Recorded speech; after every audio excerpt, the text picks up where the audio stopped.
Estamos con Rasmussen, representante de Dinamarca en Eurovisión 2018. Hi Rasmussen, how are you? Hello, I'm fine, thank you. I'm fine, thank you. So, tell us about why did you decide to be part of Eurovision? Because I was contacted and asked to audition for the song, and I first and foremost I loved the song from the minute I heard it. I wouldn't have done it otherwise. So I loved the song, and I auditioned, and I got the part, and just meeting with the guys, the songwriters, and the broadcasting company, and we just worked very well together. Yeah. You have this Viking style. Why? What does the song speak about? The song was written on the premise of this historical figure from 1,000 years ago, who refused to join his king's crusade. He wanted to solve conflicts with words instead of fighting, or find another way of solving it. So and that was not very common at that time. So it was actually a big thing, So it's written on the premise of Vikings. And then the message today I bring today is actually the one of solving conflicts with non-violence ways, with words, trying to open your arms to the one you disagree with or you're discussing with, and see if you can meet somewhere. Because I sincerely believe that you can solve a lot of conflicts if you just don't be so stubborn and try to find compromises. And I think there's a lot of examples today in this world today where it's applicable. Yeah. Are you gonna bring this Viking theme to the stage of Eurovision? Yeah, definitely. Okay. Mm-hmm. Any details you can tell us? Is it gonna be very similar? I can't tell you anything, but I can tell you that we loved the way we solved the national final. So yeah, it's going to be similar. Yeah. Okay. Somewhat similar. Yeah. Were you hoping to win from the beginning, or you were hopeless? Hoping to what? To win in the pre-selection. Well, first of all, yeah, I just hope that we can pass on to the finals. That's the goal right now. And if we make that goal, I think anything can happen in the final.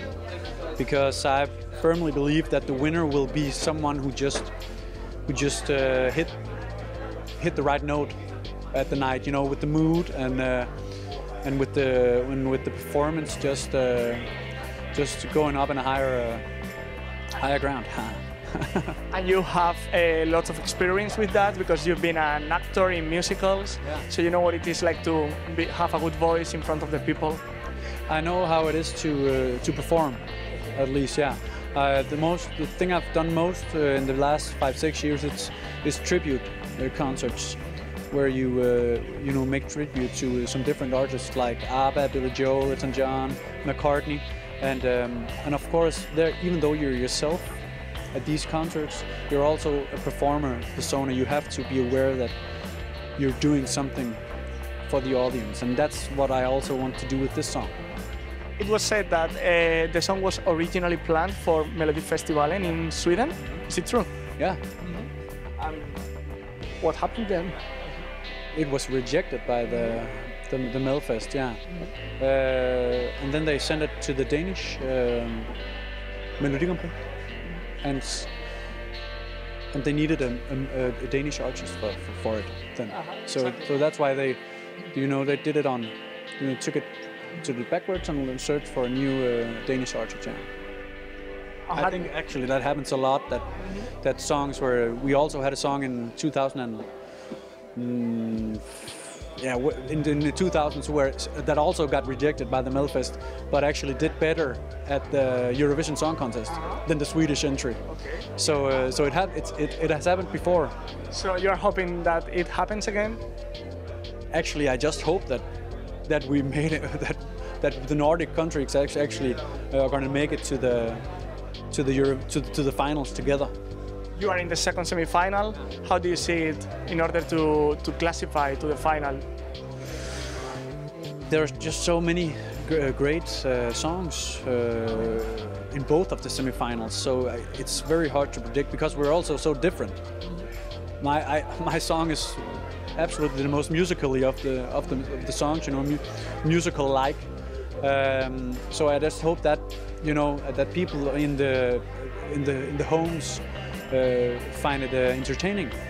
But anything can happen, I think. But I'm thrilled that I'm going to be performing with both Sweden and Norway on the night too, and of course all of the other countries. So I think I can't predict anything.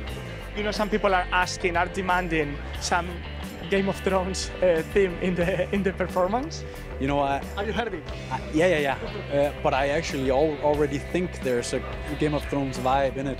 It's not particularly Vikings, it's not particularly Game of Thrones, but you know, we wanted to do it a modern Viking Game of Thrones style. And because I look like Tormund from Game of Thrones, I think a lot of people automatically think Game of Thrones when they see it. But I also think you can see some Pirates of the Caribbean in it. And you know, it's just all these very epic, dramatic, movie-like. Are you a fan of the fiction of the show of Game of Thrones? Yeah, definitely. I love it, and I also love Vikings. But Game of Thrones, absolutely, I love it very much. Yeah. Okay, Rasmussen, we can do two things now. You can give me some tips about how to have a long, nice beard, or you can sing us a little piece of your song.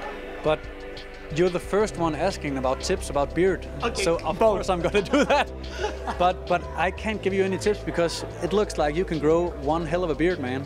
One hell of a beard. No, it doesn't. You just need to. Okay. Here's the tip. To get, like, down. Yeah, here's the tip. You need to let it grow, and you can definitely make a good beard. And then you need to go to the barber. The barber knows how to cut. But you know, why do you don't cut your own hair? Why do you want to cut your own beard when it's long and you want it shaped? I always go to the barber. He can shape it down, you know, thin it in, and do the things. Boss, I need money bling bling for the barber. That's gonna be epic then. So you like Neta? You like Israel? Yeah, I think it's a great entry. Yeah, most of all because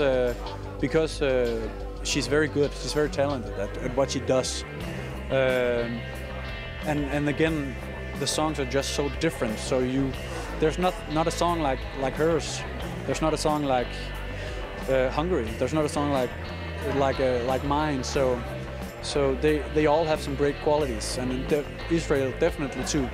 And Alfred Anamaya? Yeah, the Spanish song. Yeah, I love it. Actually, that was because they were selected very early, right? Yeah, so then been in the game. So that was actually one of the first entries I heard, and I just I found their performance so sincere, and that's why it spoke to me, and it's a beautiful song. Yeah. Okay, so what about that piece of song you were gonna sing us? You want to hear a little bit? Okay. It goes a little bit something like this. Yeah. Freeze the arrow in the air, make your mark and leave it hanging there. Be the first to turn around, take the leap to land on higher ground. Thank you. Yeah. Thank you very much. No problem. Thank you.